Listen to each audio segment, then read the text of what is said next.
Bonjour passionnés d'imaginaire, mon nom est Gab, je suis votre animatrice sur cette chaîne et aujourd'hui j'ai avec moi quelqu'un de bien spécial. J'ai un des membres du groupe des Costauds qui vont donner le coup d'envoi à la première convention légende, cette convention de l'imaginaire qui aura lieu du 10 au 12 juillet 2026 à Rivière-du-Loup. Et j'ai la chance d'être en présence du claviériste du groupe Les Costauds, Simon Portelance. Bonjour Simon. Ben, salut Gabriel, j'espère que tu vas bien. Oui, ça va super bien. Et toi? Ben oui, numéro un. Parfait. C'est toujours le moment où on fait semblant qu'on... Ça fait pas 10 minutes qu'on se parle. Je suis Ouais. toujours très fan de ce moment-là. C'est tout Et le temps comme ça vient de la télé, puis tout ça, tout ce qui était comme, on fait semblant que ça commence là, mais non, non, on se fait 10 minutes qu'on se parle avant c'est que ça ça. commence. Cette espèce de vieille On a convention, là. brisé, on a brisé la magie. Vous êtes faites. Désolée. Je suis bonne pour ça, briser la magie. Euh, C'est bien correct. Écoute, Simon, pour ceux justement qui vous ont pas entendu encore les costauds, comment tu décrirais ce groupe-là, finalement? On est un groupe de rock festif, en fait, spécialisé en reprise de chansons-thèmes du milieu télévisuel principalement. Donc, des chansons-thèmes qui ont marqué des générations, qui ont traversé le temps pour la plupart, mais que ça n'a jamais été possible, du moins au Québec, de les entendre sur scène. Donc, nous, on a rassemblé un paquet de génériques cultes, puis on a fait un spectacle avec ça, finalement. C'est un peu ça Mhm. le concept. C'est assez, c'est super intéressant et original justement, puis c'est assez déjanté là. Puis je regardais un peu, ça a été quoi votre parcours? Puis on voit justement que ce côté, tu sais, vitaminé puis un peu déjanté, ça fait vraiment partie de votre ADN là. Puis que pour la plupart, vous êtes très autodidacte là. Toi, ton Oui. parcours, ça ressemblait à quoi? Ben exactement, ben c'est ça. Moi, en fait, je suis né à Cap-Chat, en Gaspésie. J'ai passé genre les 18 premières années de ma vie là-bas. À l'âge de 18 ans, j'ai déménagé à Jonquière pour aller étudier au cégep de Jonquière. Donc, j'ai eu une formation technique pour travailler dans le domaine télévisuel et cinématographique à Montréal. J'ai fait ma formation là-bas. Je suis déménagé à Montréal.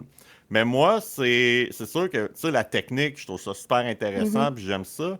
Mais je suis pas du genre à faire rien qu'une affaire dans la vie. J'aime ça diversifier, mettre mes œufs dans plein de paniers. Comme Mhm. ça, s'il y a une affaire qui marche pas, ben c'est pas grave, je peux en faire une autre. Puis ben c'est pour ça que ben entre autres, je fais partie d'un groupe d'humour qui s'appelle Les Pile Poil. On est derrière la revue de fin d'année qui s'appelle Scram. Mhm. Que là, on en a fait 9 éditions. Là, c'est la 10e cette année. Puis ça a quand même un bon rayonnement. La dernière édition qu'on a fait, c'est 118 000 écoutes sur YouTube pour le show intégral. Puis en cumulant tous les extraits, c'est quand même 1 million de clics euh, en tout et partout. Là. 1 million de vues. Donc, c'est un projet qui marche bien. Ça, on est le fun de faire ça. Là-dedans, j'écris, je fais le jeu, j'interprète des personnages. Je fais le montage d'une partie du show. On a toute la portion organisation, trouver les invités. Fait que tu sais, je suis comme habitué de me tremper les mains dans plein d'affaires.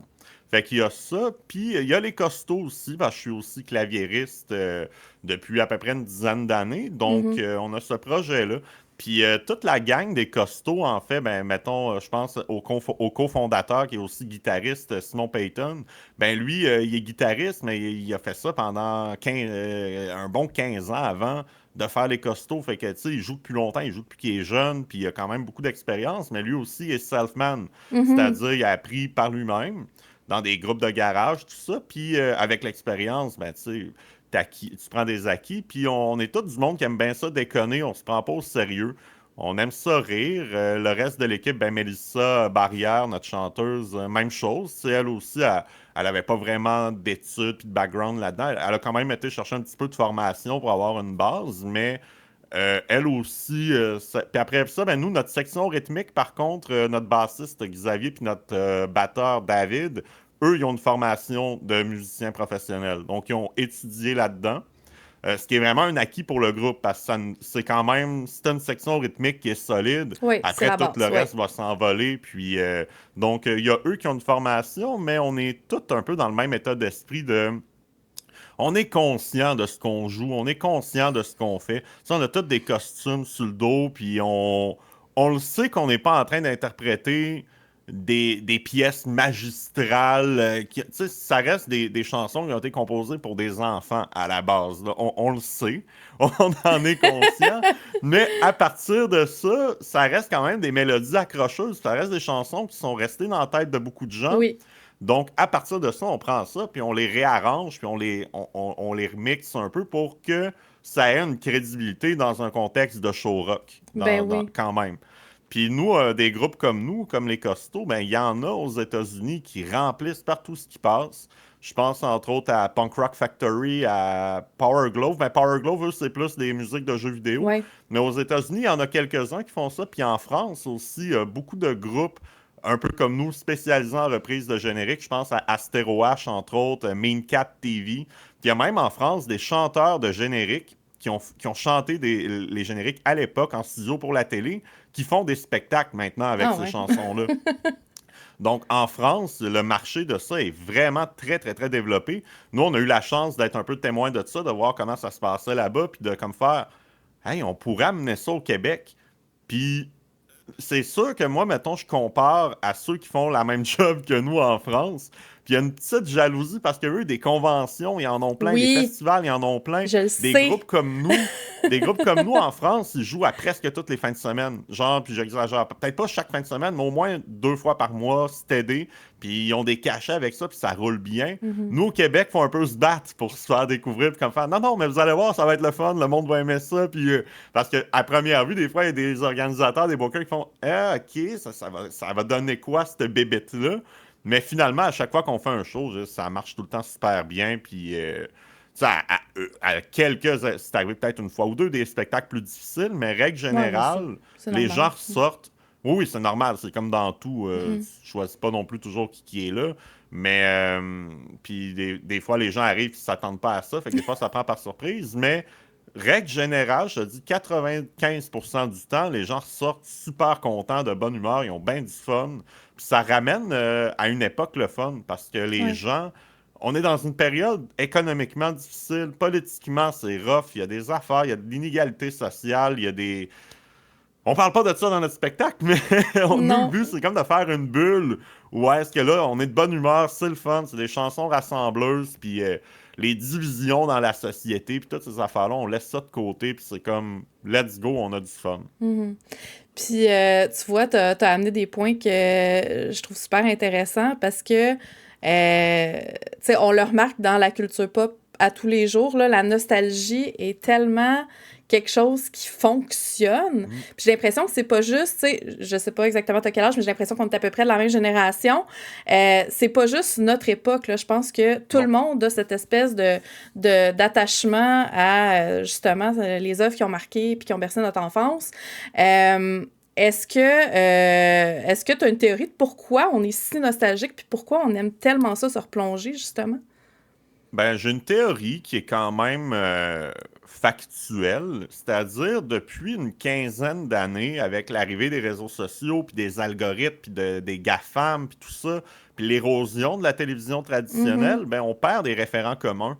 On C'est vrai. perd, même en musique, c'est la même chose. Tu sais, retourne avant le milieu des années 2000, une chanson sortait à la radio, tout le monde la Ouais. connaissait. Ça faisait que toute la vie était très segmentée par période.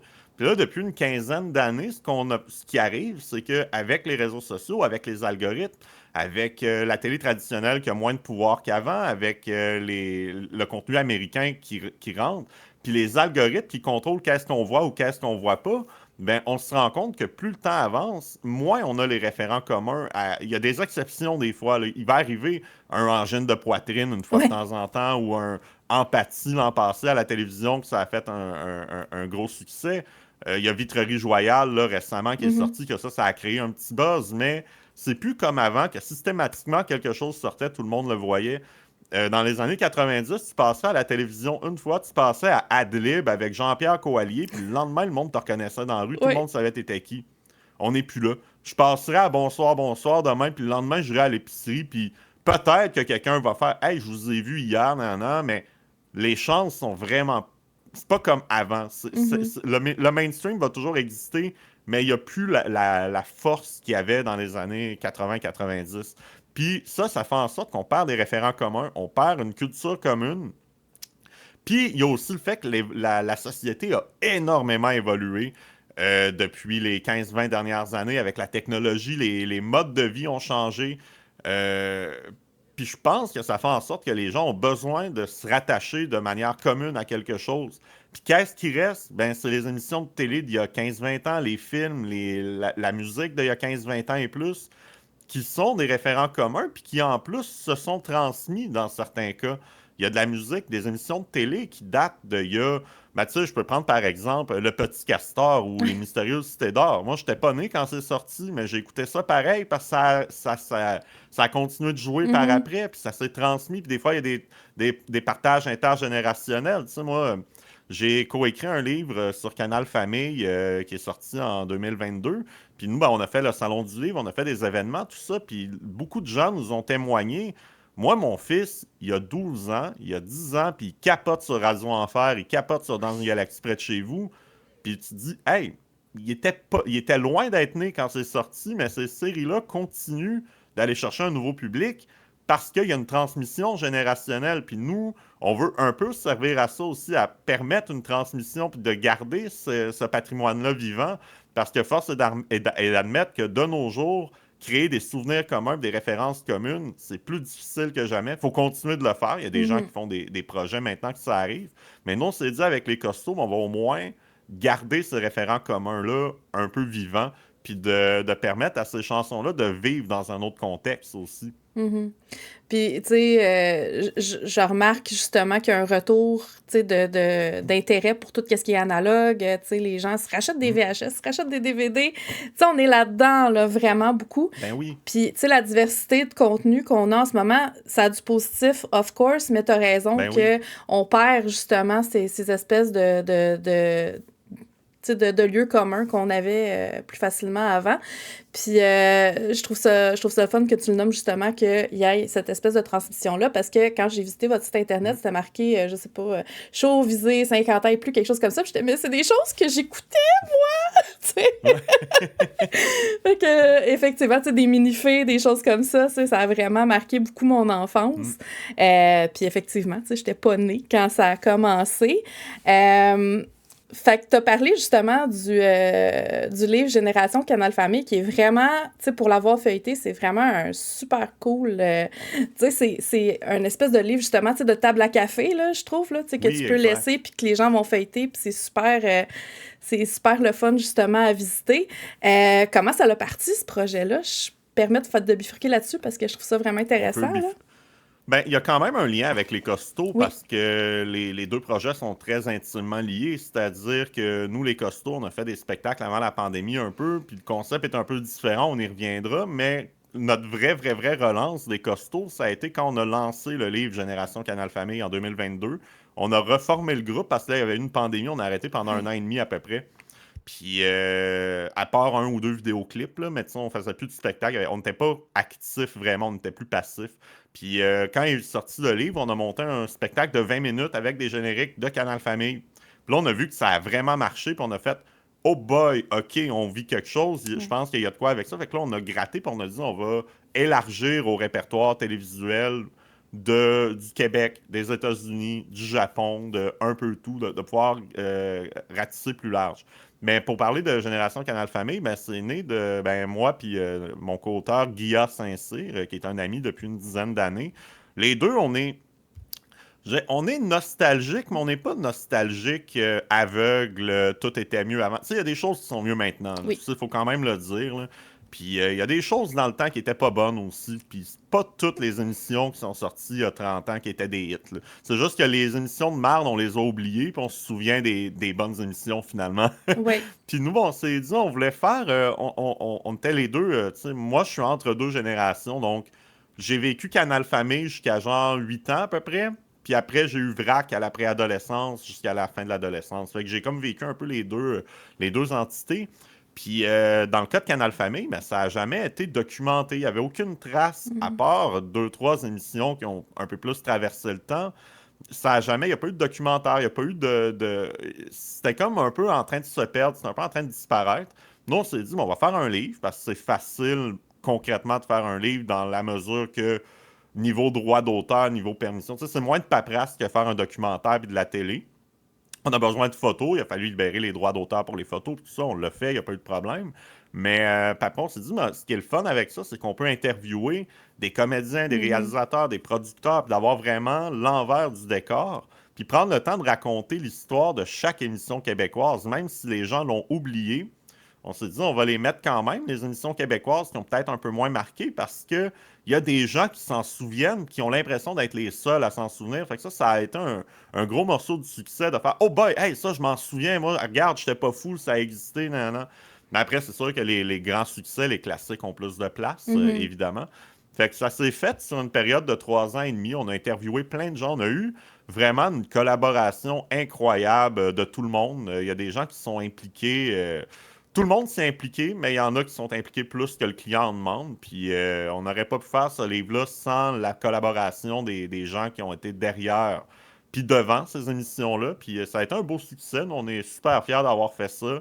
Je pense que ça a aidé un peu aussi à relancer le débat de Hey, de la télé jeunesse, on en fait moins, on en fait presque plus. Ouais. Faudrait peut-être continuer d'en faire, puis pas juste sur le câble. Là. Faudrait qu'il y ait des productions qui visent des jeunes sur TikTok, sur Instagram, sur YouTube, d'aller dans ces plateformes-là, parce qu'en ce moment, le milieu télévisuel il est encore beaucoup dans on veut rester dans nos propres plateformes, mais non, non, Ouais. je comprends que GAFAM font chier, mais c'est là que le monde est malheureusement. Fait que faut être présent sur ces plateformes-là. On n'a pas le choix. Même si ça fait chier, on a manqué le bateau de réglementer. Là. Il aurait fallu faire ça il y a 20 ans. Là. Fait que C'est ça. vivons dans notre propre réalité. Il faut vivre avec. Mais Ouais. tout ça pour dire, je m'égare un peu, mais pour C'est revenir à correct. Génération Canal Famille, ben c'était vraiment dans le but de qu'il y ait une trace de ça, que ça reste. Puis que aussi, ben, c'est plate à dire, mais dans la vie, les gens meurent. Puis Ah nous, oui? on est oui. Oh non! Puis nous, on est arrivé avec ce projet-là juste au bon moment parce que des gens qui sont décédés, qui ont travaillé à Canal Famille, il y en avait, mais pas tant que ça. C'est-à-dire, on Mhm. a été capable de faire notre livre, puis qu'on ne sente pas qu'il y a des trous. Oui, avec quelques comédiens Ouais. décédés, mais pas assez pour que tu fasses Ah, il manque des trous, tu sais. Mais entre-temps, depuis qu'on a écrit le livre, ça fait quand même 4 ans qu'il est sorti, puis ça fait 6 ans qu'on l'a commencé. Ben, il y en a des gens qui sont partis, je pense à Louis Saillant, entre autres, mais nous, on l'a eu. Ouais. Fait que c'est des noms comme ça, tu sais, Jacques Michel qui a écrit sur la rue Tabaga, ben, il est décédé cette année. Fait que ça, c'est des gens à qui on a eu la chance de parler, puis qu'on a pu immortaliser leurs propos, on a pu immortaliser leur travail. Puis ça, ben, ça va rester pendant encore au moins une quarantaine d'années, jusqu'à ce que nous, on meure finalement. Mais c'est ça, fait que c'est le fun d'avoir pu faire ce projet-là. C'est une belle fierté. Ben oui, certainement. Puis, tu as parlé tantôt de l'avant puis de l'après-pandémie, là, au niveau de Ouais. justement, tu sais, votre programmation ou votre façon de faire les choses avec les costauds. De quelle façon, justement, ça l'a changé la donne, la pandémie? Ben nous, comme pas mal tous les projets que je fais, c'est tout le temps un peu des accidents. C'est-à-dire que je me dis, Fais-toi des on beaux se dit, on accidents va à faire date, lâche ben, pas! des accidents positifs, on va dire ça de même, mais c'est dans l'idée qu'on a commencé ça en se disant, on était en pause d'un autre projet qui était en pause pour quelques mois, un autre projet musical, puis on s'est dit, on va faire ça un été de temps. On s'est dit, pendant l'hiver, on a enregistré une coupe de tunes qu'on a mis sur Internet, puis l'été, on s'est dit, on va faire une coupe de spectacles. Puis nous, dans notre tête, passé l'été, c'était fini, on retournait à l'autre projet ou peu importe.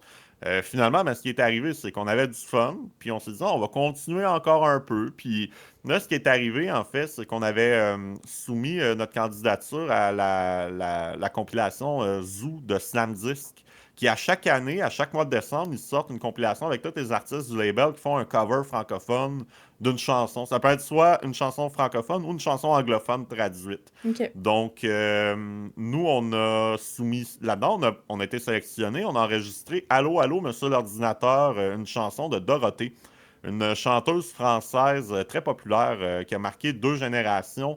En France, Dorothée, c'est vraiment une référence en termes d'émissions jeunesse. C'était comme une émission entre les émissions, un peu comme Bulldog Bazar ou Réalité, Oh comme des mon petites Dieu, hey, là, capsules tu me entre. ramènes des affaires que ça faisait longtemps que j'avais pas pensé. Mais c'est ça, mais c'est comme, je te donne ce référent-là Ouais. parce que ça, c'était comme des segments entre les émissions finalement.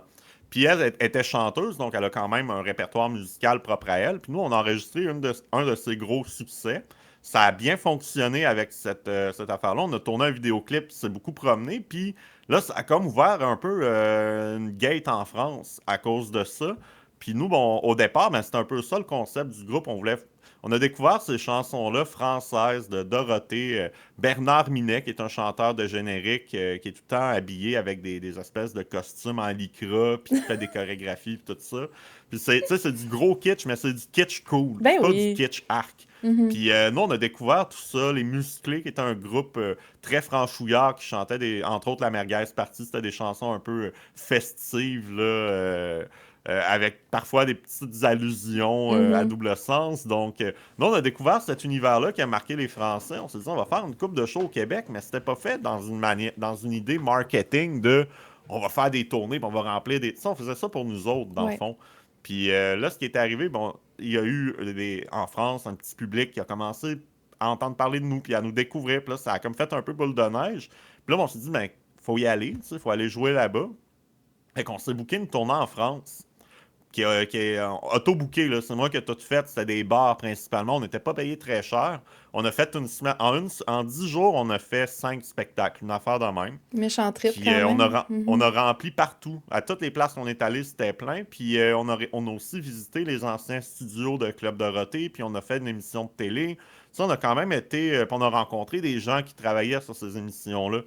Donc, on a vécu comme toute cette espèce de trip de nostalgie française qui est même pas la nôtre. Mais c'est pour ça que je te disais que là, moi, j'ai vu le marché là-bas des conventions geeks à chaque Ouais. fin de semaine, les cover bands de générique, à quel point là-bas, les dessins animés japonais, puis les dessins animés américains, puis toute la culture télévisuelle, puis geek, c'est vraiment ancré profond là-bas. Puis en même temps, il y a une plus grande population, donc les gens qui Mhm. s'intéressent sont plus nombreux. Donc, eux, ils sont vraiment chanceux d'avoir ça. Tu sais, eux, les comédiens de doublage aillent dans des conventions, faire des panels, signer des autographes. Ils ont comme carrément un star system de doubleurs. Ouais. Ce qu'on n'a pas vraiment au Québec. Nous, on en a des doubleurs québécois qui font du travail incroyable, mais ils restent dans leur studio, puis c'est rare qu'on les voit. Puis ça, je trouve Mhm. ça dommage. Parce que je me dis, il y a quand même. Moi, j'aimerais ça, là, aller rencontrer, je sais pas, Bernard Fortin, puis Joanne Léveillé qui fait Bart Simpson, puis Ouais. aller rencontrer Hugolin Chevrette qui faisait toutes les hosties de voix à Télétoon dans les années 2000. Genre Johnny Test, puis tout ça. Donc, tu sais, je pense il y aurait un marché pour ça aussi. Mais c'est sûr qu'au Québec, on a une plus petite Ouais. population, puis il y a beaucoup d'anglophones autour, puis c'est un marché différent. Mais je pense qu'il y a de la place pour ça quand même. Puis maintenant, on l'a vécu là-bas. Fait qu'on s'est dit, ben, en revenant, ben là, il y a eu une pandémie, fait qu'on a arrêté tout ça. On pouvait plus aller en France, Non. c'était terminé. Mhm. On pouvait même plus jouer ici. Fait que là, on s'est dit, bon, on va arrêter. On va sortir deux, trois vidéoclips. Puis c'est dans cette période-là qu'on s'est dit, on va tester un peu le marché québécois. Donc, on a enregistré en studio Allume tes 100 watts, puis Les Intrépides. On a fait un clip pour les deux, puis on s'est dit, regarde, c'est deux gros succès. Fait que si ces deux clips-là marchent bien au Québec, ben là, après, on bifurquera vers Ouais. des génériques québécois. Puis là, les deux clips ont vraiment bien marché. Ça a eu un super bel impact. Puis, quelques mois après, la pandémie se terminait. Puis là, on a lancé Génération Canal Famille. Puis on s'est dit, ben là, on va faire le vrai test, c'est-à-dire un spectacle de 20 minutes avec juste des génériques de Canal Famille, pour la plupart québécois. Là, ça a vraiment bien marché. Puis on s'est dit, OK, go, on se lance pour vrai. Fait que là, on parle de 2023, là, qu'on a commencé tranquillement à.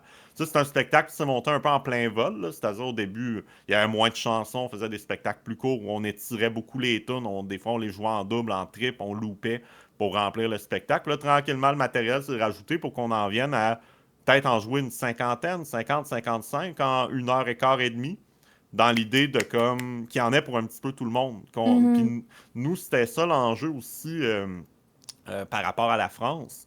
On se disait, en France, les références sont encore plus intergénérationnelles qu'ici.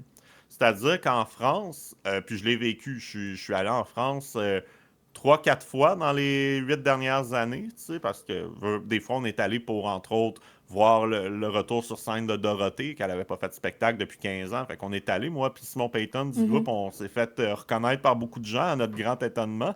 On a pris beaucoup de photos. Ben, on a vu aussi des gens qu'on connaissait, qu'on n'avait pas vu depuis longtemps. Donc, on a vécu comme ce trip-là. Puis moi, je me rends compte pour l'avoir vécu, puis être allé, par exemple, dans des soirées karaoké ou dans des boutiques spécialisées en jeux vidéo, puis en figurines ou peu importe. que ces références-là des années 80 puis 90 sont encore très vivantes, puis pas seulement pour les gens qui étaient là, mais pour la génération d'après. C'est-à-dire, moi, je te donne un exemple. Au Québec, je chante, par exemple, Goldorak ou Capitaine Flamme dans un karaoké devant du monde qui souvent ont quelque part entre 18 et 30 ans, mettons, là, le monde qui sort beaucoup d'un bar. Là. Mhm. Au Québec, tu chantes ça, personne ne reconnaît ça, ça passe sous le radar, puis si t'es chanceux, t'as 3 4 vieux dans le bar qui vont faire si t'es Ouais, chanceux. ouais, ouais. En France, tu chantes ça n'importe où, puis même le monde de 18 ans, même les jeunes savent c'est quoi, parce que ça s'est transmis, ça a jamais arrêté de jouer, ces Ah, émissions-là. ouais.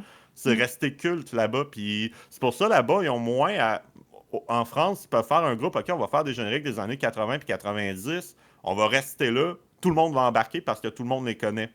Au Québec, il a fallu, oui, 80-90, c'est le cœur de notre spectacle, c'est peut-être la proportion la plus grande, mais on a du matériel des années 2000 aussi, puis on a du matériel des années 70, parce que là, on s'est dit, au Québec, le marché est plus petit, puis, puis on s'est dit, on a mieux ratisser plus large, mais aller dans le plus de références communes possible, c'est-à-dire le matériel des années 60-70, mais ça, c'est les pierres à feu, c'est Batman, ça, c'est des choses comme ça qui, oui, datent de cette époque-là, mais qui sont quand même transmis un peu pour recréer l'effet qu'il y a en France avec des Ouais. génériques japonais puis de dessins animés japonais, qu'il y a moins au Québec parce que c'est un petit peu moins dans notre culture ici, parce que ça s'est moins transmis sur le long terme. Mais on en a quand même des références qui ont traversé le temps. Ou même à l'inverse, mais tu sais, on a aussi Quad 9 Scooby-Doo, la version Simple Plan. Ben ça, c'est plus années 2000, c'est peut-être plus les plus jeunes qui embarquent là-dedans, mais en même temps, Scooby-Doo est une référence Oui, oui, qui ça date date, des là. années Oui, oui. 60. Donc, on perd pas le monde. Puis après, ben, c'est sûr que dans le spectacle, on s'est dit, faut comme peut-être un genre de 60% du show qu'à peu près tout le monde peut embarquer. Puis après, le 40% restant, ben, on en donne un petit peu pour tout le monde. Donc, dans cette idée-là, ben, on a Sixteen puis Johnny Test, mais ça, c'est plus pour le monde qui ont 22, 25, 26 ans, Ouais. que c'est plus eux qui vont embarquer là-dedans. Puis après ça, ben, on a du contenu des années 80-90 qui est peut-être plus resté dans son époque, comme les débrouillards, par exemple. Ben, quoi que les débrouillards, il y a un magazine, mais Ouais, je sais pas, mais les émissions, les ça a pas. zigotos. Ouais. C'est ça, tu sais, les zigotos, par exemple. Ça, c'était peut-être un peu plus ciblé à une période. Puis après ça, ben, on va un peu plus en arrière avec, entre autres, ben c'est ça, je parlais de Les Pierres à Feu, justement, Goldorak, Capitaine Flamme, que là, c'est plus le monde de 50 ans à peu près. Fait qu'on est comme capable d'en avoir un petit peu pour tout le monde. Puis en même temps, on choisit des bonnes chansons. Puis je pense que c'est ça qui est important parce que même si tu connais pas l'émission, oui, il y a les souvenirs de l'émission qui sont là puis qui aident beaucoup à l'appréciation du spectacle, mais ça se peut que quelqu'un y est là, quelqu'un qui a genre 50 ans, qui n'a pas connu Méchant Changement, il n'a pas connu Johnny Test puis Sixteen, mais les tunes, ils rockent pareil. Ouais. Mhm. Fait qu'ils vont avoir du fun parce que les tunes sont le fun, puis c'est dynamique, puis il y a un show quand même. Fait que c'est correct que tu connaisses pas 100% du spectacle. C'est rare quelqu'un qui va connaître toutes les tunes de A à Z. Il y en a, mais ça, ça prend vraiment des, j'allais dire des cinglés, c'est un peu péjoratif, là, Des mais ça prend passionnés de des télévision. passionnés, des crinqués. On va dire ça de Des même. Ça prend des crinqués. crinqués. Puis moi, j'en suis. Ouais. Je fais partie de cette gang-là. Le groupe au complet, on est un peu de même, mais je suis conscient que dans le public, c'est pas tout le monde qui connaît tout. Mais après, on est conscient de ces affaires-là. Puis nous, le défi, c'est de dire comment on va le rendre accessible, comment on peut faire que. Puis c'est ça, on s'est dit, si c'est des bonnes chansons, le monde va embarquer. Mhm. C'est vraiment ça la clé. Puis justement, vu qu'on est dans ce sujet-là, je me demandais de quelle façon justement vous arrêtez vos choix sur des chansons. Est-ce que c'est les gens qui font des demandes, puis que là vous dites ça pourrait être intéressant, ou de quelle façon ça fonctionne? C'est un gros mélange. C'est-à-dire, en premier lieu, je te dirais peut-être la première année, on rentrait des safe values, des valeurs Mhm. sûres. Donc, des chansons qu'on sait que si on joue ça de Inspecteur Gadget, tout le monde, on est certain que ça va. Les Cités d'Or, on est certain que ça va. Tu sais, on est allé avec ça en premier, La Guerre des Tucs, Pokémon. Fait que on est allé vraiment avec les grosses licences, les grosses séries que tout le monde connaît, Power Ranger. Fait que ça, au début, le choix était très objectif, de manière objective. C'était pas nécessairement des préférences personnelles. On en a quand même glissé quelques-unes pendant un certain temps, mais après, l'idée, c'est quand même de faire de quoi qui est rassembleur. Puis Mhm. si on s'écoutait juste nous, il y aurait des affaires plus niché Mhm. que le monde se souvienne pas nécessairement, mais faut être conscient aussi qu'on a un show à vendre, on a des... tu sais, c'est correct une fois de temps en temps sur Internet d'en glisser une qui est un petit peu moins connue, mais il faut que le spectacle sur scène soit rassembleur. Donc, puis, fait que je dirais, c'est un, des choix qui s'imposent par eux-mêmes. Deux, c'est sûr que quand le public constamment te demande la même tune, quand à tous les spectacles, elle leur revient, on se la fait tout le temps demander sur Internet, mais tu sais, veux pas, il y a des chansons qui reviennent beaucoup. Fait que, veux pas, il y en a qui finissent par s'imposer par elles-mêmes. Je pense à, entre autres, je pense que c'est ça qui est arrivé à Capitaine Flamme puis à Albator. Parce que Mhm. pendant un bout, on les jouait pas. On les jouait du temps de la France. Puis là, on les a enlevés en disant au Québec, ça a peut-être un peu moins marqué au fer rouge. Mais c'est qu'à partir d'un certain âge, pour eux, c'est les grosses références. Ouais. Puis ce public-là, il est là. Fait que là, on les a ramenés parce qu'on pendant deux, trois spectacles en ligne, on se faisait dire comment ça, vous faites plus Capitaine Flamme. Là, on a fait ah, ok, ouais, je pense qu'il y a eu un public pour ça. Puis, fait que là, on l'a ramené. Fait que des fois, le public a un peu un impact là-dedans. Je dis pas que c'est eux qui ont le gros bout du Non. bâton, mais c'est sûr qu'on considère les suggestions. Puis, quand quelque chose revient constamment, on le fait. Puis après, ben, c'est sûr qu'à travers ça, il faut trouver un peu le moyen, personnellement, de s'amuser. Oui. Mhm. Euh, nous, on s'amuse, c'est sûr, avec pas mal tout, mais c'est sûr que de temps en temps, il y a quelqu'un dans le groupe qui est comme Hey, celle-là, j'aimerais vraiment beaucoup. Puis après ça, ben, ça arrive des fois, tu sais, c'est un peu plus moi puis Simon Payton. Les deux, on est membres fondateurs. Donc, c'est un peu nous qui a le choix éditorial de faire, tu sais, ça va-tu marcher ou on le fait plus pour nous autres que pour le public? Je donne l'exemple, Les Aventuriers de l'espace, qui est un dessin animé début des années Oui. 90. Mhm. On l'a enregistré. Nous, cette chanson-là, on l'adore, mais en show, elle lève jamais Pour tant que ça vrai? parce que c'est ciblé à une période tellement précise. Ça n'a pas joué longtemps. Fait que ça a marqué au fer rouge, genre, une tranche de 3 4 ans. Puis le reste du monde, Ah ouais. aucune idée c'est quoi. La tune est super bonne, ceci Mhm. dit, mais on a fini par l'enlever des spectacles en se disant, tu sais, c'est bon pour Internet, là, parce que notre fan. Voilà, à la limite, dans un show de fanbase, un show, c'est vraiment nos fans qui viennent acheter des billets, puis que t'es certain que c'est tous des gens qui nous connaissent. À la limite, ça va aller, mais des fois, on arrive dans des contextes que, tu sais, le monde y arrive, ils nous connaissent pas d'emblée, puis que. Il y a comme une différence aussi entre ces deux spectacles-là. Puis des fois, il y a des shows que c'est un mélange des deux. Mais là, par exemple, on va jouer à l'Épiphanie le matin devant des enfants. Ben, tu sais, là, t'arrives devant des kids, t'es comme, ben, eux, à la limite, ils n'ont pas de référence. Fait que c'est correct, ça, de leur jouer des tunes qu'ils connaissent pas, mais les parents, quand même, sont là aussi. Fait que, faut se dire, c'est tout le temps la force entre. C'est quoi, oui, il y a la nostalgie, mais il y a la qualité musicale aussi. Fait que c'est tout le temps deux barèmes. Dans le meilleur des mondes, t'as les deux dans le Ouais. tapis. Les cités d'or, t'as les deux dans le tapis, mais après, les autres, c'est tout le temps il y a des tunes, ok, ça c'est la nostalgie qui drive. Ah non, ça c'est la qualité musicale qui drive. Puis on en veut le plus possible que c'est les deux dans le tapis, mais à un moment donné, il y a une limite à combien tu peux en mettre qui coche ces deux cases-là à 100%. Mhm. Mais c'est ça, fait qu'on a vraiment. On essaie de comme trouver un juste équilibre dans tout ça et avoir un certain équilibre aussi dans les types d'émissions, dans les périodes.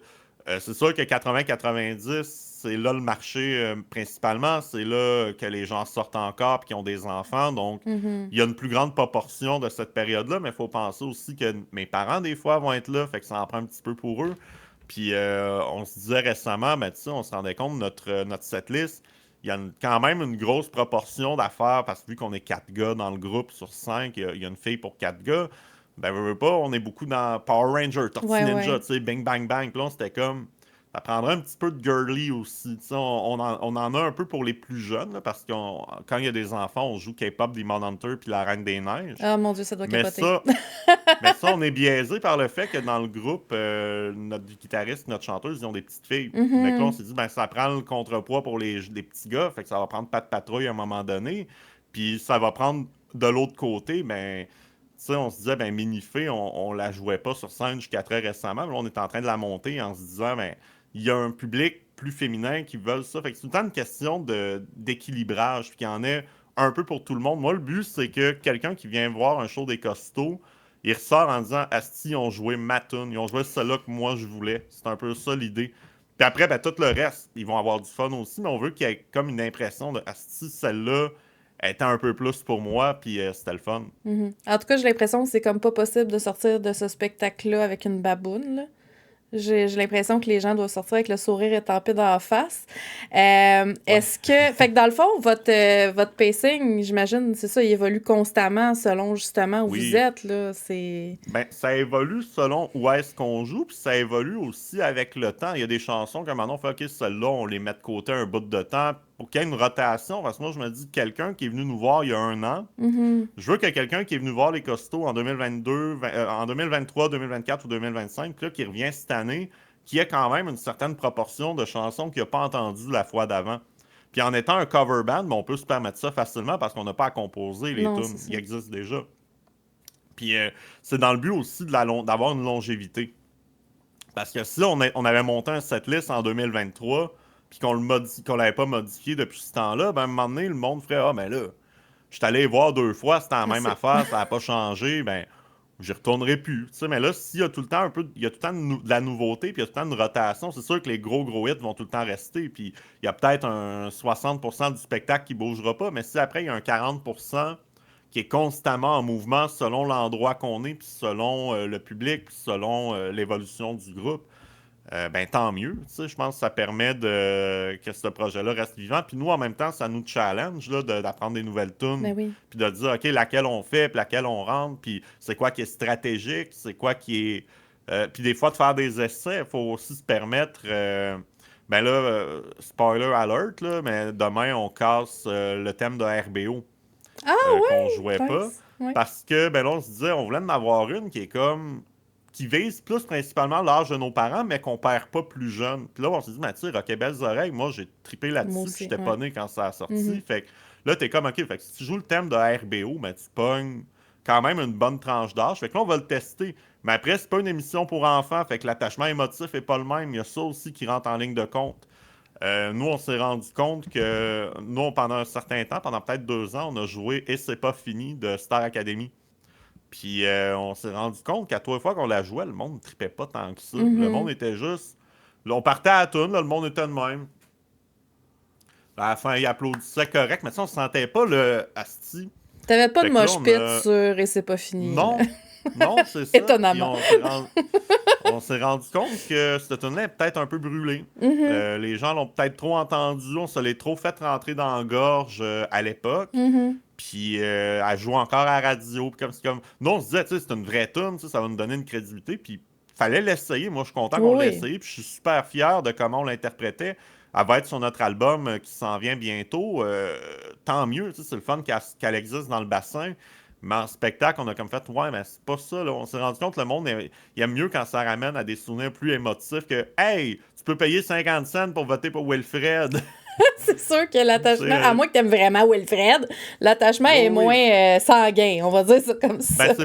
c'est ça, c'est pas le même attachement. Puis oui, ça a eu un impact monstre, Oui, mais c'est aussi un impact qui a été fabriqué, qui a été oui. gonflé.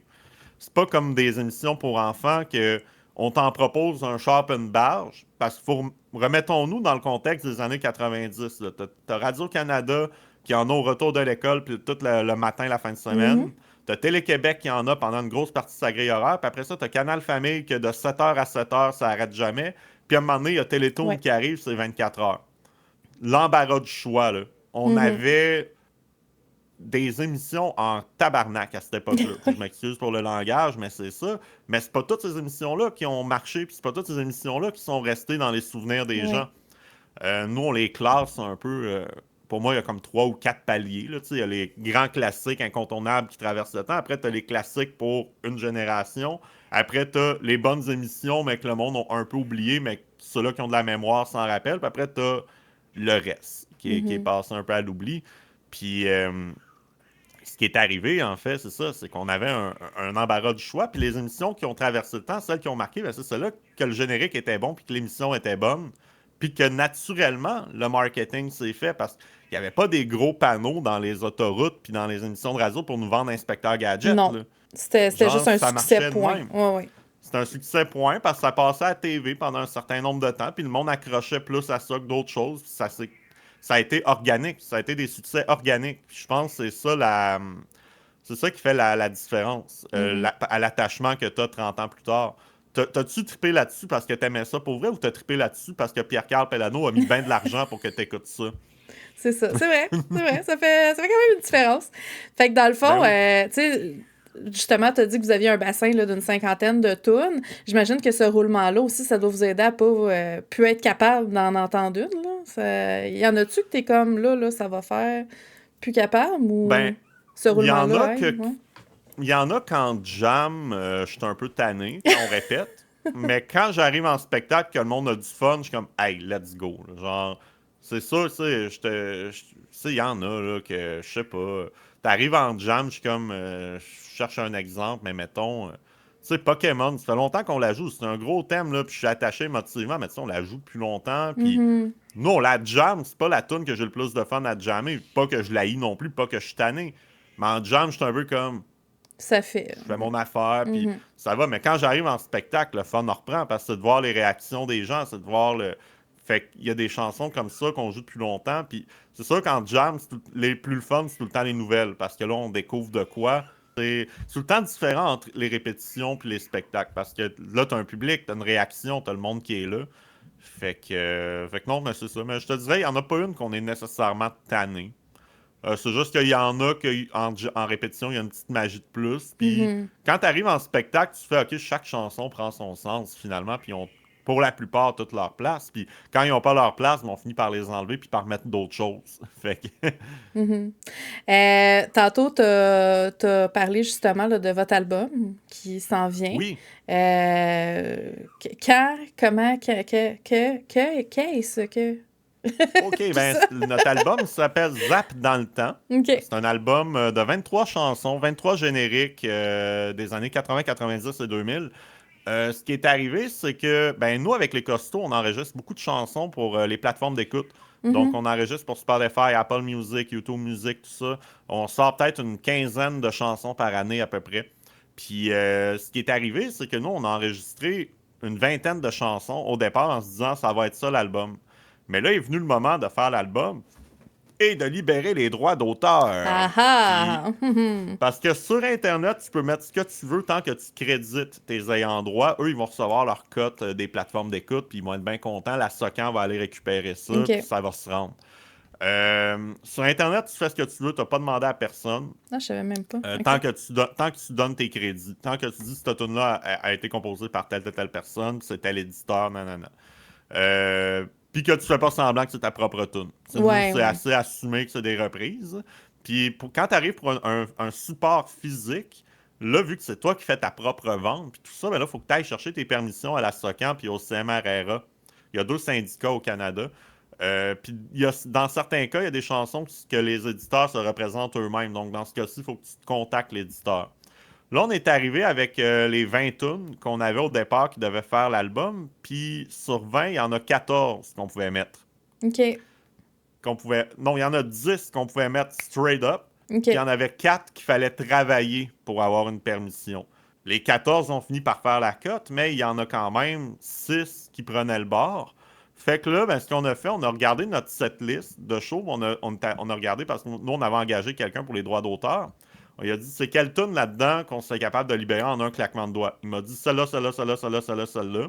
Là, on a pogné ces tunes-là, puis on s'est dit, on s'en va les enregistrer en studio. Puis après ça, on a dit, OK, lesquels qui sont pas là, qu'on fait pas en ce moment, mais qui seraient libérables, qui seraient le fun à mettre sur l'album, on en a pris deux trois de plus pour pouvoir remplir l'album. Fait que là, on s'est rendu à 23 finalement, Mhm. parce qu'il y avait des tunes plus courtes dans le tas. Fait que nous, le but, c'est pas nécessairement le nombre de chansons, c'est la durée totale, Ouais. pour arriver à peut-être 37-38 minutes à peu près. Donc, on a fait tout ce processus-là, puis cet album-là va être disponible en copie vinyle. Donc, on a fait imprimer 300 vinyles qui vont finir. L'impression termine aujourd'hui. Ils sont en train de nous packager ça. Donc, on va les avoir très bientôt. On a vraiment hâte. Pour nous, c'est comme quand même un trophée là, de Ben pouvoir dire, OK, on oui. a fait notre vinyle. Puis d'avoir le support physique, moi, c'est de quoi que j'aime beaucoup, là, acheter des vinyles, acheter du matériel physique. Donc, d'avoir notre propre album en spectacle, je veux pas, ça aide la crédibilité. Puis c'est le fun pour le fanbase aussi. Puis ça aide à l'attachement. Mhm. Tu sais, nous, on avait des chandails, là, c'était pas mal tout ce qu'on avait à notre table de merch, mais là, ça va comme tranquillement grossir grâce à ça. Puis ben, c'est ça, c'est 23 tunes, puis c'est pas mal toutes des hits, là. On a Watatata, on a Les Intrépides, Les Zigotos, on a Radio Enfer, on a Chair de Poule, Le Loup-garou du campus, on a Lance Compte.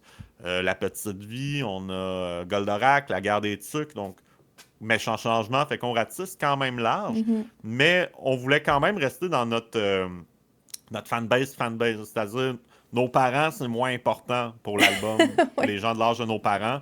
En spectacle, il faut leur en donner un petit peu, mais pour l'album, on s'est dit, on va vraiment viser, mettons, c'est ça, le monde qui ont entre 30 et 50 ans. C'est un Ouais. peu ça la tranche d'âge là, pour l'album. Puis il y a des chansons plus récentes qu'on n'a pas réussi à faire libérer, malheureusement, mais ils vont, je pense à Sixteen puis Johnny Test qui devaient être sur l'album, puis là, finalement, ils ne seront pas. Mais la manière qu'on a récupéré ça, on va faire un EP qui va être juste sur les plateformes d'écoute au courant de l'automne. Puis on va juste rassembler ces chansons-là avec d'autres chansons de cette époque-là de Télétoon des années 2000. On va mettre ça ensemble. Puis comme ça, ces chansons-là vont vivre ensemble sur les réseaux au moins, puis sur les plateformes. Mais pour les copies physiques, il faudra malheureusement s'en passer. Fait que l'album s'en vient, il sort sur les plateformes d'écoute le 22 mai, puis en copie physique à peu près dans la même période. On avait calé 29 mai au départ, mais là, ils sont prêts. Fait que bon, ben, les gens les auront un petit peu d'avance. Puis nous, on fait un lancement à Montréal le 30 mai OK. à la cale sur la Plaza Saint-Hubert. Pour ceux qui sont dans ce coin-là, vous pourrez venir nous voir. On va avoir des copies. Vu que c'est un lancement, le show est gratuit, donc ça laisse plus de moyens pour acheter l'album. Puis on va avoir du fun Clin d'œil, avec clin ça. d'œil. Mais moi, je suis content de l'avoir, ce disque-là. Je trouve que c'est un bel. Puis c'est le fun de remettre ces chansons-là. Il y a des chansons là-dedans qui n'ont jamais été commercialisées aussi à l'époque. Donc c'est le fun qu'ils puissent être achetés. Bon, c'est pas les originales, tu vas me dire, mais au moins ils existent dans un C'est support ça. physique à quelque part. Mhm. Puis on parlait justement en plus plutôt de ce retour justement à tout ce qui est plus physique en ce moment, là. Fait que puis Hmm. c'est un milestone, veut pas, pour un groupe d'avoir Ben oui. justement cette copie physique-là. Fait que ceux qui sont pas de la région de Montréal puis qui voudraient se procurer cet album-là, à part justement dans les conventions, est-ce qu'il y a un endroit où c'est possible de... Oui, oui, absolument. Ben, c'est possible d'aller sur la boutique en ligne, le 3345, qui est aussi une chaîne Twitch d'ailleurs, c'est Pierre-Luc Delisle qui a ça, que lui, Mhm. c'est ça qu'il fait dans la vie, il vend des vinyles. Fait que nous, on s'est arrangé avec lui, il prend les précommandes en ce moment, puis du moment qu'il y a les copies, ben, il va les envoyer. Puis en ce moment, sur le web, c'est le seul endroit, là, ben, on va bientôt nous envoyer dans des boutiques physiques. Donc, au 33 tours, puis le Vacarme à Montréal, entre autres, ils vont avoir des exemplaires. Les autres places, je peux pas rien confirmer encore. C'est les Mhm. deux que je peux dire hors de tout doute. Mais on va essayer que ce soit disponible dans peut-être 7-8 boutiques un petit peu partout au Québec. Donc, sans que ça passe par les Archambault puis ces affaires-là, parce que ça, ils prennent une hostie de grosse cote. Puis Ben on oui. en a. Pour la grosseur de notre projet, puis pour le nombre qu'on a imprimé, je suis comme ça vaut pas nécessairement la peine de passer par des distributeurs pour se rendre là. Mais au moins, les magasins indépendants, si eux, ils l'ont, moi, je suis content. Puis on encourage justement les initiatives qui sont pas les grosses bannières. Là. Mhm, mhm. Fait que de toute façon, je vais mettre les liens justement pour l'achat dans la description de la vidéo. Et Parfait. si vous venez à Légende, ben de un, justement, on a les costauds qui vont lancer ça de belle façon là, le vendredi à 20h avec nous. Et vous allez passer une partie de la fin de semaine avec nous, là, je crois, là. Ouais, ben nous, on est en show à l'Épiphanie le 12 au matin. Fait que moi, probablement le lendemain, oui. Le samedi, pendant une partie de la journée, je vais être là, mais on va sûrement quitter en fin de journée. Ça se peut qu'il y en ait dans le groupe qui fassent moi, je pars le matin. Moi, je vais probablement rester peut-être jusqu'en fin d'après-midi, d'en faire de même pour au moins profiter de l'événement un petit peu. Mais c'est Mhm. ça, on a eu une offre assez intéressante à l'Épiphanie le matin pour les enfants. Donc, nous, si on peut permettre la transmission générationnelle, on va être là. Certain. Puis, règle générale, les enfants réagissent bien à ça. Puis, Ouais. pour en avoir fait un petit peu, parce que ça reste fondamentalement des bonnes chansons. Puis, c'était des chansons qui étaient visées pour ce groupe d'âge-là, anyway, à la base. Après ça, c'est tout le temps d'adapter un petit peu. On est encore un peu en adaptation de, tu sais, le ton, les jokes qu'on fait entre les tunes. Tu sais, c'est sûr que devant un grand public, on fait de l'humour qu'on ferait peut-être un peu plus dans la vraie vie. Là, tu te dis, OK, avec les enfants, il faut que ce soit peut-être plus participatif, puis Ouais, ouais. moins des jokes réfléchis, plus du slapstick ou tu sais, vraiment plus des jokes verbales. Pas des jokes verbales, Visuel, mais là. du visuel ou du participatif. Genre, Mhm. OK, tout le monde, je veux vous entendre crier pis des affaires de même. Puis là, la prochaine tune, il faut que vous sautez, pis des trucs de même. Fait qu'il faut comme un peu adapter la manière de présenter le spectacle on est là-dedans, là, à coup d'essai-erreur, mais le matériel, à quelques exceptions près, reste sensiblement le même. Juste devant les enfants, on joue pas les jingles publicitaires. En spectacle, on a un bloc là, qu'on fait Barbie's Resto Bar Grill, 12 pouces, 5 toutes ces affaires-là. Quand c'est des shows le soir, mais là, quand tu arrives devant des enfants, il y a un petit malaise, je pense, à aller faire de la pub pour McDonald's puis Subway devant des kids. Fait qu'on a, on s'est dit, OK, devant les enfants, on va les mettre de côté. Puis, mais dans nos shows réguliers, ça passe tout le temps bien, là. Le monde sont tout le temps bien contents de crier 12 pouces, 5 $. Est-ce qu'on va pouvoir se procurer justement album et merch à Oui, Rivière-du-Loup? t-shirt, album, décidément, peut-être un peu plus rendu là. On va voir, dépendamment de à quel point on vend des disques, si on fait pas des cassettes, des petites cassettes audio. Parce que là, il y a de la demande pour un CD, mais moi, je suis comme. Moi, imprimer un disque compact, là, je suis comme. Le monde, ils les ouvrent même pas rendus chez eux, là. Les chars ont plus de lecteurs, les gens ont plus de chaîne stéréo. Je suis comme rendu là, on va faire des petites cassettes. Comme ça, c'est un objet vintage que le monde n'est pas habitué de voir. Puis ça coûte un peu moins cher à produire. Donc, puis je trouve que ça fit avec le concept du groupe d'avoir des petites cassettes. Que tu mettre un code de téléchargement après ça. Puis même s'il l'écoute jamais pour vrai, je m'en fous. Mais c'est juste parce que là, l'album est quand même 30 $. C'est quand même un investissement. Tu sais, c'est ça que ça coûte un vinyle. Fait que là, on est en train de dire que ça prendrait une option comme. Tu sais, mettons, quelqu'un veut acheter quelque chose, mais il n'y a pas 30$ à mettre. Ben, tu sais, si tu as une cassette à 12$, mais ça se prend bien quand même, là. Fait qu'on est en train d'un peu évaluer ça. Mais on attend de voir les ventes de vinyle, voir comment ça va. Puis après ça, ben, peut-être d'autres merch, là. On va commencer à regarder ça. Mais juste nous, il y a un enjeu parce que, tu sais, sur scène, on porte des costumes qui viennent de Lancet Compte, puis de dans Galaxy près de chez vous, de Pokémon, tout ça. Tu sais, sur scène, on est dans une zone grise, là, c'est-à-dire c'est un hommage, on est dans des cosplays, fait que ça va. Mais dans tout ce qui est vente de matériel, je veux pas que ces costumes-là soient là parce que là, ça devient mercantile. Puis, tu sais, je veux pas faire de l'argent avec des propriétés qui m'appartiennent pas finalement. Fait que mais par contre, on a un logo. On a un logo qui est là, qui a été fait expressément pour nous, avec lequel on peut faire ce qu'on veut, puis qui est vraiment cool. Tu sais, je trouve le fun, même après 2 3 ans, je me tanne pas. Je trouve qu'il est coloré, puis tu sais, c'est cartoon un peu, puis ça fit un peu avec les visuels de l'époque, là, qui étaient très dans cet esprit-là. Donc, des t-shirts, on en a, puis on va regarder si on peut pas peut-être avoir des macarons, des petites affaires, même des stickers. On va aller, on va magasiner ça dans les semaines qui suivent. Parfait. Fait que si vous voulez un album, prenez pas de chance, allez directement en ligne, mettre le grappin dessus, parce que ça se pourrait que vous Oui. ayez des regrets sinon. Fait que garochez-vous. Ben, en tout cas, à date, les préventes vont bien. Fait que moi, je pense qu'ils vont toutes on va finir par toutes les passer. Puis après Oui. ça, un vinyle, tu sais, il faut que tu en imprimes 300 de la shot pour que ce soit rentable. Fait que après ça, on va voir, tu sais, du moment qu'on les a passés, hein, on en fait-tu d'autres ou on risque d'être pogné avec, on ne sait pas. Fait Mhm. que ça se peut qu'il y ait juste ces 300-là, puis qu'après, c'est fini les vinyles. Fait que si j'étais vous, j'irais acheter ça le plus rapidement possible. Absolument. Gora chez vous, comme on dit.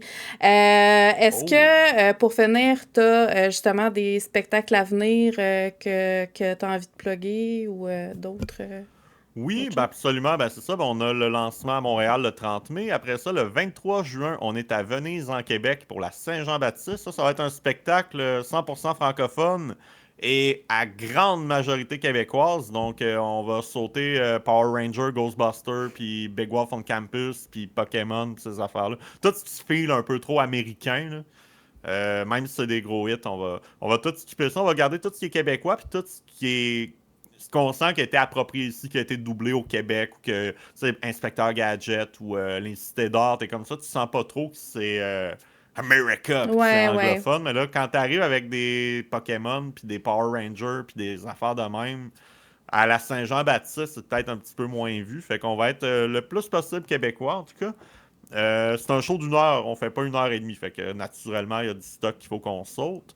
Après ça, on fait, ben, il y a chez vous, Mhm. à Légende, à Rivière-du-Loup, le 10 juillet. On a l'Épiphanie le 12 juillet, je n'avais parlé, ça c'est le matin devant des enfants à l'extérieur. Après ça, on a Victoriaville, il n'est pas annoncé, mais ça va être annoncé, ça va être quelque part en fin juillet. C'est à venir, mais on va être à Victo à un moment donné dans l'été. Je dis pas où, je dis pas quand, je dis pas comment. Mais s'il y a des gens de Victo, restez à l'affût. Après ça, on a Longueuil le 13 août. Ça va être au parc Saint-Marc, show extérieur ouvert à tous. Fait que ça, c'est pas mal. Ça, c'est nos dates publiques. Mais après, on a des corpos privés et des petites affaires à côté. Puis là, on est en train de travailler pour notre automne. Là, on veut faire une coupe de show pendant l'automne.